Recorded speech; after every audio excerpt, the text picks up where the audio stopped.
Bismillahirrahmanirrahim. Au nom de Dieu clément et miséricordieux. Salutations au noble prophète de l'islam, le très vénéré Mohammed. Que Dieu le bénisse, lui et les siens. Bonjour à toutes et à tous. Bienvenue dans cette émission en direct à la une. Dans le cadre de l'émission d'aujourd'hui, nous voulons vous parler de l'Iran et très particulièrement du peuple iranien. Et plus précisément encore de cette grande marche du 11 février, jour anniversaire de la victoire de la révolution islamique d'Iran à laquelle a participé massivement le peuple iranien, que ce soit à Téhéran, la capitale de la République islamique d'Iran, que dans les autres villes et villages du pays. Autrement dit, les Iraniens ont créé une fois de plus un événement très très important dans leur histoire. Pourquoi ? Parce que cette fois-ci, cette grande marche du 11 février, ça se tenait à un moment où il y a toujours ces négociations nucléaires entre l'Iran et les 5+1. Et il y avait ceux qui disaient que voilà, les Iraniens sont soumis à des sanctions, ils sont obligés, ils sont contraints de s'asseoir à la table des négociations. Mais le peuple iranien, à côté de ses dirigeants, a participé une fois de plus massivement à cette grande marche du 11 février pour dire au monde entier qu'il est très déterminé à faire valoir ses droits légitimes et légaux. On va vous en parler dans le cadre de l'émission d'aujourd'hui, mais avant d'entrer dans le vif du sujet et de vous présenter les invités de l'émission d'aujourd'hui, je vous propose de regarder, d'écouter un reportage sur ce sujet. On reviendra tout de suite après.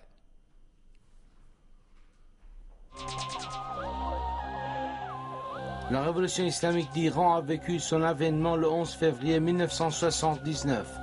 Depuis, le peuple iranien s'est transformé en le symbole de la résistance face à l'oppression et l'arrogance et du refus de dépendance vis-à-vis des deux puissances de l'Est et de l'Ouest.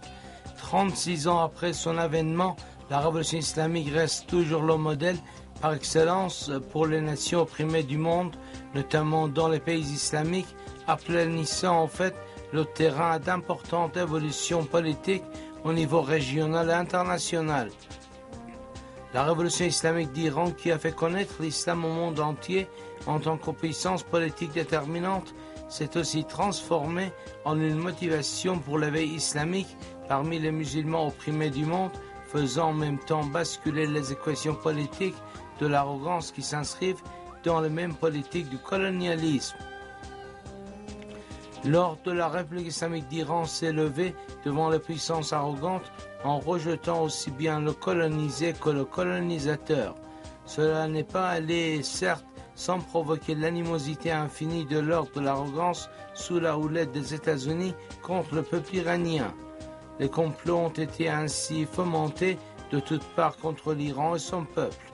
Les puissances du monde, malgré toutes leurs différences et rivalités, se sont attelées unanimement à anéantir l'ordre de la République islamique d'Iran.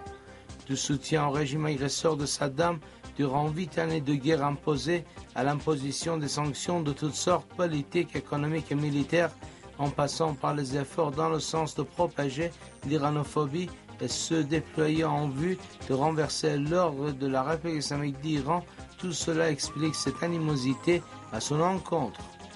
Dans la foulée, l'intensification des sanctions économiques fait partie des leviers qui ont été employés contre l'Iran dès les premiers jours de la formation de l'ordre islamique dans le cadre d'une série de démarches illégales économiques imposées par les États-Unis et l'Union européenne.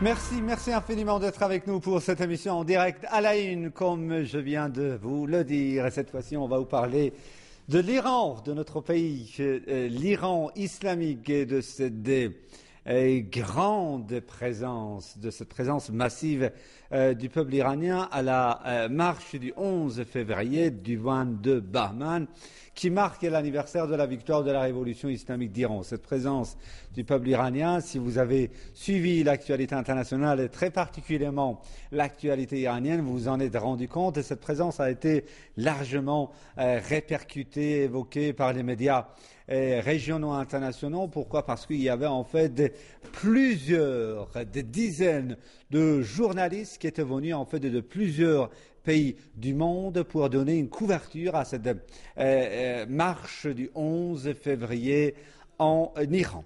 On va vous en parler avec deux invités. Nous aurons avec nous pour cette émission depuis Paris, capitale française, M. Thomas Varlet, journaliste français spécialiste des questions internationales. Monsieur Varlet, bonjour, merci beaucoup d'avoir accepté notre invitation. Bonjour, c'est moi qui vous remercie infiniment. Je vous en prie, j'ai le plaisir et l'honneur de recevoir ici sur le plateau un spécialiste iranien des questions internationales, M. Mohammad Ghourbani. M. Ghourbani, bonjour, merci beaucoup d'avoir accepté notre invitation. Bienvenue dans cette émission. Au nom de Dieu, clément et miséricordieux, moi également, je dis bonjour à vous et à tous les chers téléspectateurs. Monsieur Ghourbani, nous aussi, ici à la télévision, nous avons fait en fait une émission spéciale le 11 février. Nous avons eu en fait une correspondante sur place qui couvrait, si vous voulez, cet événement. Vous aussi, vous avez suivi de près, cette fois-ci, cette année, cette participation du peuple iranien à la marche du 11 février. Comment vous l'avez évalué? Comment vous l'avez vu cette année, M. Ghourbani? Vous voyez, la révolution islamique d'Iran est le résultat de la lutte de toutes les couches de la société iranienne. En effet, je dois préciser que les universitaires, les étudiants, les lycéens, les commerçants, les religieux ont contribué à la victoire de la révolution islamique d'Iran. Et cette révolution n'appartient pas à une seule couche de la société. C'est naturel que lorsqu'une révolution est le résultat de la lutte de toutes les couches de la société, normalement, lorsque c'est l'anniversaire de la victoire de cette révolution, toutes les couches de la société y participent.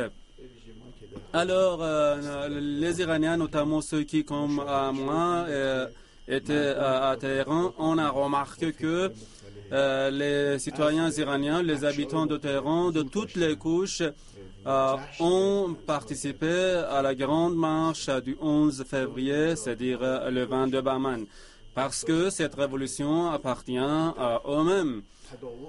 Et ils savent très bien que, en effet, ils ont joué un rôle important dans la victoire de cette révolution islamique.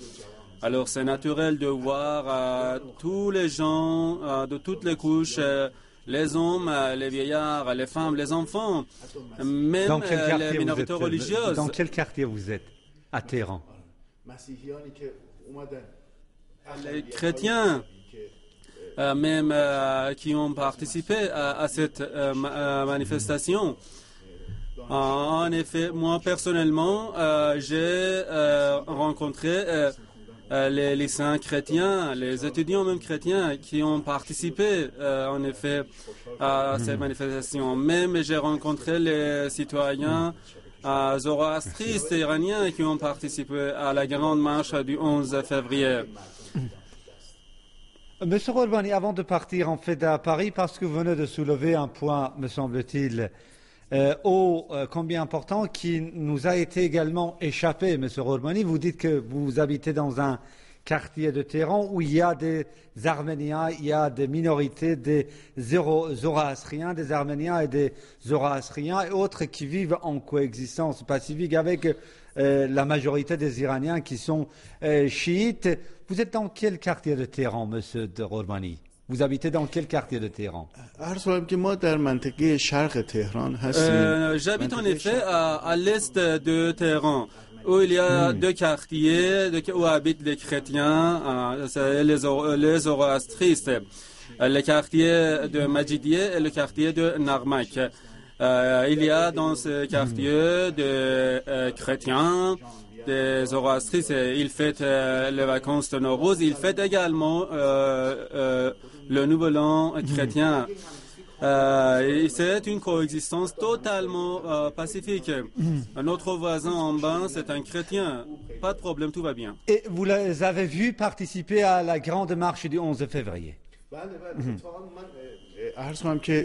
Oui, bien sûr. Justement, notre voisin chrétien nous a frappé la porte et il nous a demandé d'aller participer à la grande marche du 22 Bahman. Et on a participé ensemble. Merci beaucoup. On va partir tout de suite à Paris pour rejoindre M. Thomas Verlet, journaliste français. Monsieur Verlet, vous, comment avez-vous en fait vu, avez-vous évalué cette participation du peuple iranien à la grande marche du 11 février, d'autant plus que je viens de le dire en fait en début d'émission, de l'autre côté on dit que voilà le peuple iranien est soumis à des sanctions et obligé à céder face aux sanctions et menaces de certains pays, mais est-ce que ce peuple qui a participé massivement à ces manifestations semble vouloir céder face aux intimidations?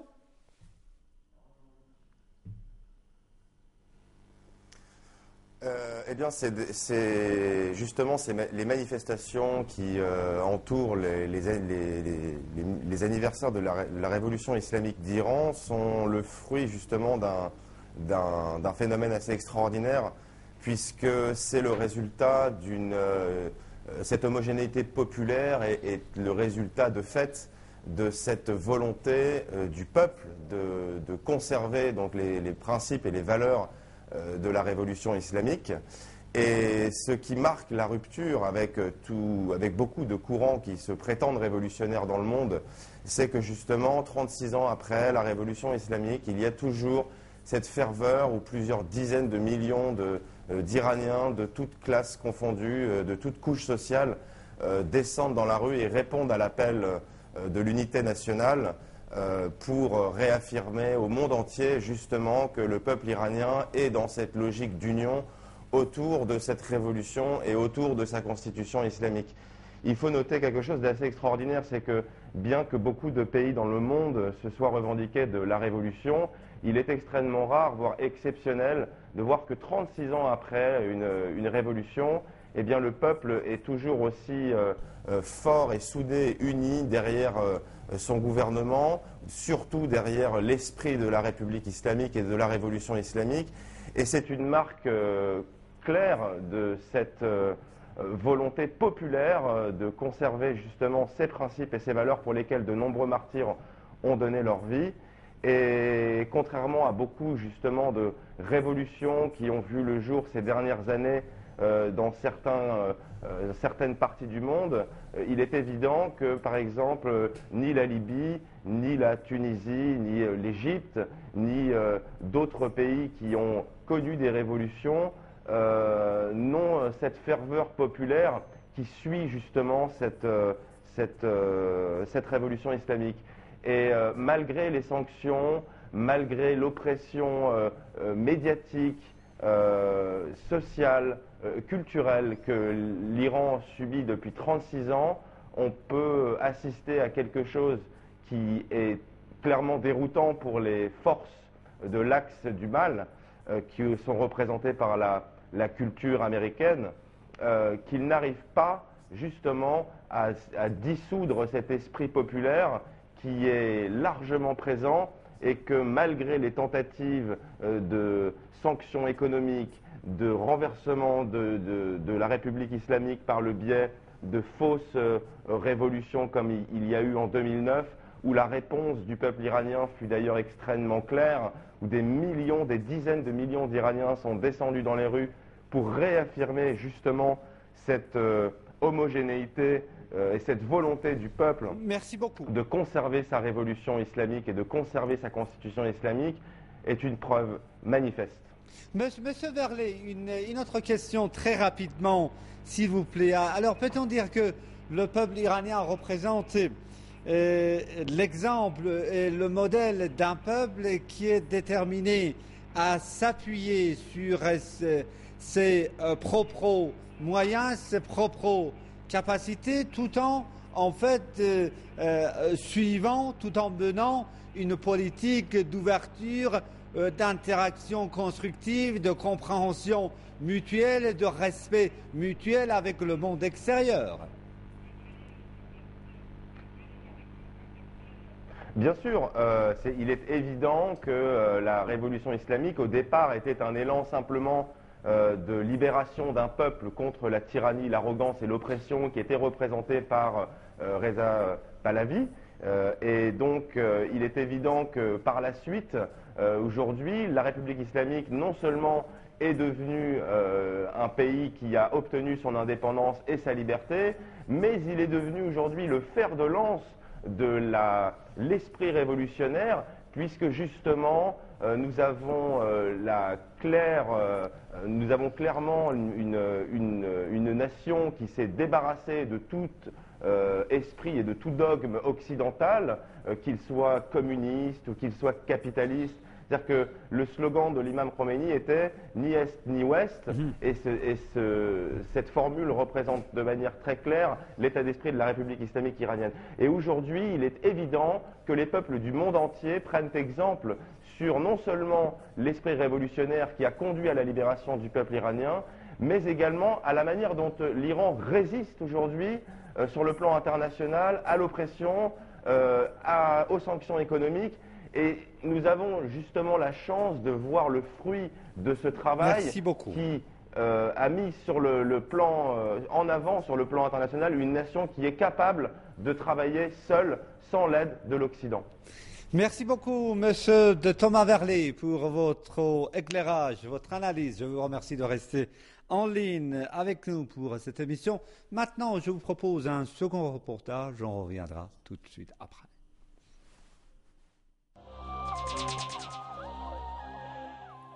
Les manifestations massives des Iraniens le 11 février à l'occasion du 36e anniversaire de la victoire de la révolution islamique de 1979 ont été couvertes par les médias de la région et du monde. Les journalistes et les envoyés spéciaux des médias internationaux ont communiqué des reportages et des informations des manifestations grandioses du 11 février en Iran. Selon l'agence Associated Press, tandis que les négociations nucléaires sont en cours entre l'Iran et les grandes puissances, les Iraniens ont célébré le 36e anniversaire de la victoire de leur révolution. Reuters a rapporté que les cérémonies de commémoration de la victoire de la révolution islamique ont eu lieu alors que les diplomates iraniens et occidentaux arrivent à la phase finale d'un accord global sur le programme nucléaire civil de la République islamique d'Iran. La chaîne américaine ABC a rapporté que les manifestants à Téhéran et d'autres villes d'Iran criaient des slogans « Abat l'Amérique et Abat Israël ». La chaîne qatari Al Jazeera a rapporté que dans son discours à Téhéran, le président iranien Hassan Rouhani a qualifié les négociations nucléaires avec les 5+1 de bataille diplomatique. La chaîne arabophone a ajouté que devant la foule qui s'était rassemblée place Azadi à Téhéran, le président Rouhani a rappelé que l'Iran s'est précipité avant tous les autres pays à aider les forces qui se battent contre le terrorisme en Syrie, en Irak, au Liban, au Yémen. La chaîne syrienne Al-Akhbariyya a souligné que les manifestants portaient des pancartes sur lesquelles étaient libellées des devises de la révolution islamique et les slogans qui condamnaient les politiques des États-Unis et du régime sioniste. Le journaliste de la chaîne libanaise Al-Mayadin a rapporté depuis Téhéran que dans son discours, le président Hassan Rouhani a appelé ses compatriotes à s'unir autour de la question nucléaire. Des chaînes d'information comme la BBC persienne, Euronews, Sky News, CNN, Bloomberg, Russia Today et d'autres chaînes ont diffusé les images de la marche générale du 11 février et du discours du président Hassan Rouhani. La chaîne de télévision allemande Deutsche Welle a diffusé un reportage sur le 36e anniversaire de la victoire de la révolution islamique. La chaîne allemande a cité le président Rouhani disant que les sanctions n'avaient pas poussé l'Iran à s'asseoir à la table des négociations. Pour instaurer la paix et la stabilité au Moyen-Orient et pour éradiquer le terrorisme, il faut coopérer avec la République islamique d'Iran, a-t-il dit.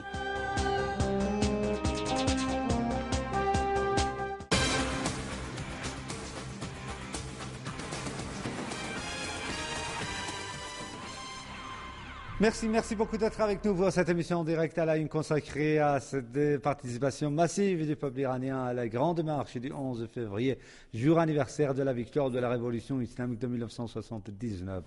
Monsieur Ghorbrani, lorsqu'il y a eu la révolution islamique de 1979, cela a changé la donne tant à l'intérieur du pays qu'à l'extérieur du pays. La révolution islamique d'Iran est devenue très vite une source d'espoir pour en fait le peuple opprimé qui eux aussi voulaient s'émanciper, s'affranchir et se libérer, si vous voulez, de la domination. Maintenant aussi, notre région connaît pas mal d'évolution, pas mal, si vous voulez, de développement. Où peut se situer actuellement la révolution islamique d'Iran, M. Ghorbrani?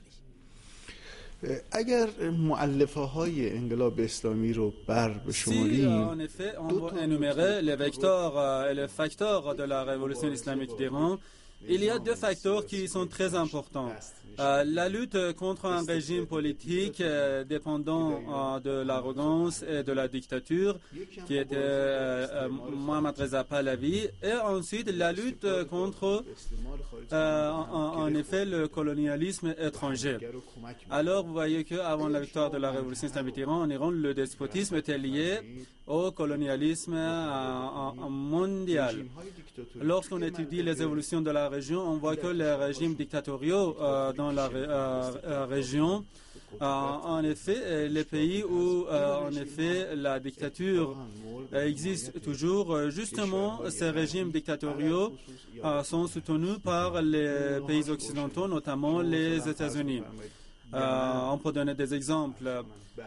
Vous savez, le régime yéménite à l'époque avant la révolution, en Tunisie de Ben Ali.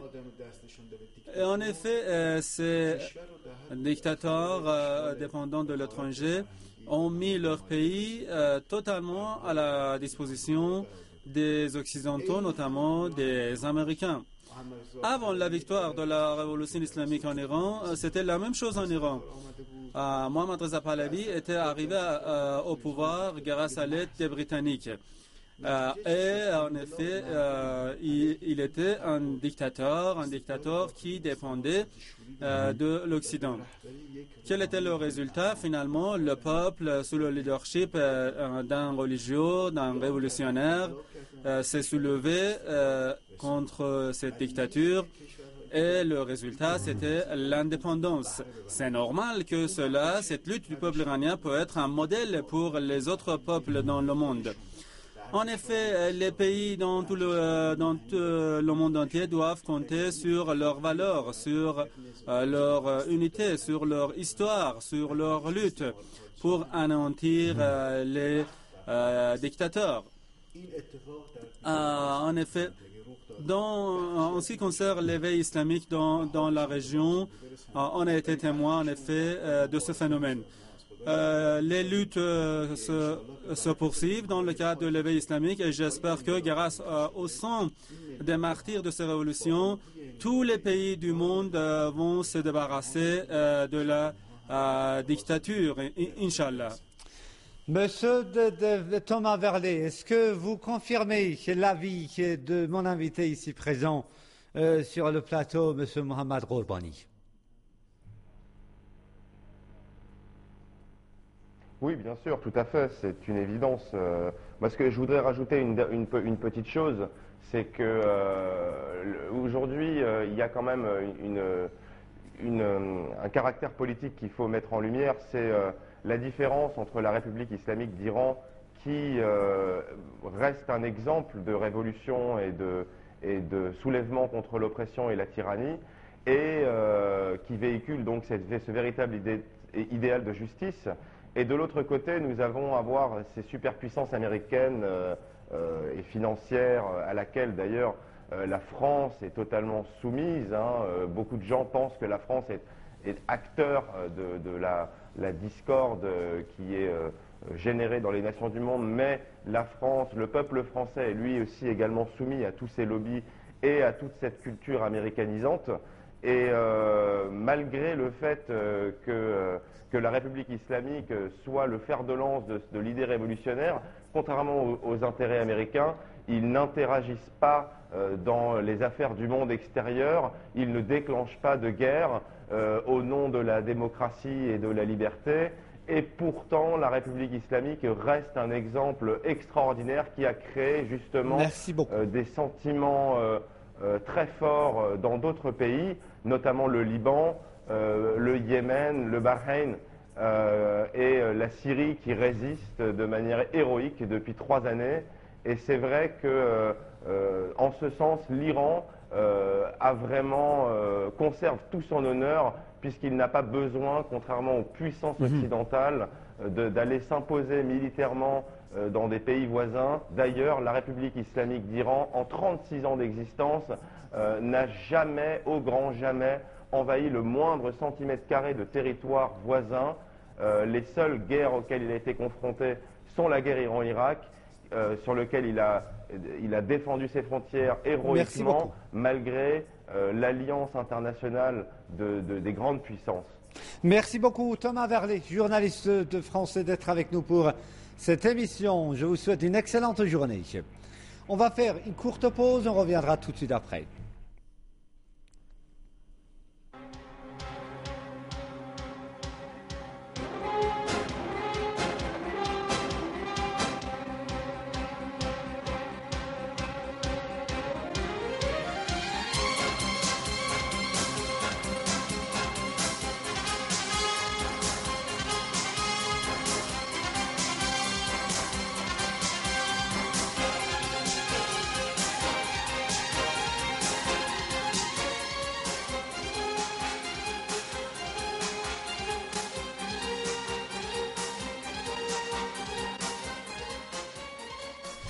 Merci beaucoup d'être avec nous pour cette émission. Monsieur Rourbani, nous arrivons presque à la fin de l'émission d'aujourd'hui. Je vous remercie de boucler notre débat d'aujourd'hui, s'il vous plaît.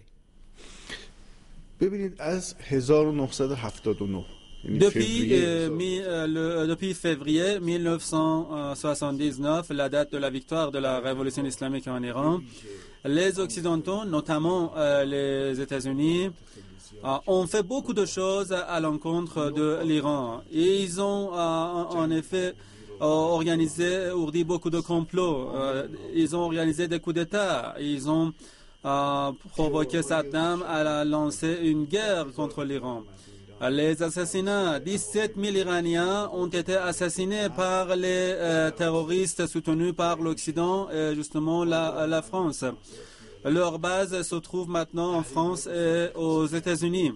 Ils ont imposé des sanctions, de vastes sanctions, beaucoup de pression au peuple iranien. Quel est le résultat? 36 ans après la victoire de la révolution islamique d'Iran, le peuple iranien considère que cette révolution appartient à lui-même. Le peuple soutient toujours sa révolution islamique. Les politiciens occidentaux, notamment les médias libres et indépendants, doivent dire la vérité à leur peuple. Et en effet, le peuple iranien soutient toujours sa révolution islamique. Et ils sont toujours aux côtés de leur révolution. Monsieur Mohammad Rourbani, spécialiste iranien des questions internationales, merci beaucoup d'être avec nous pour cette émission. Je vous souhaite une excellente journée. Merci beaucoup. Je vous en prie. Je vous en prie. Merci. C'est la fin de l'émission d'aujourd'hui. Merci infiniment de l'avoir suivi. Permettez-moi de vous remercier encore une fois à vous toutes et tous d'être avec nous pour cette émission et de vous souhaiter une excellente journée.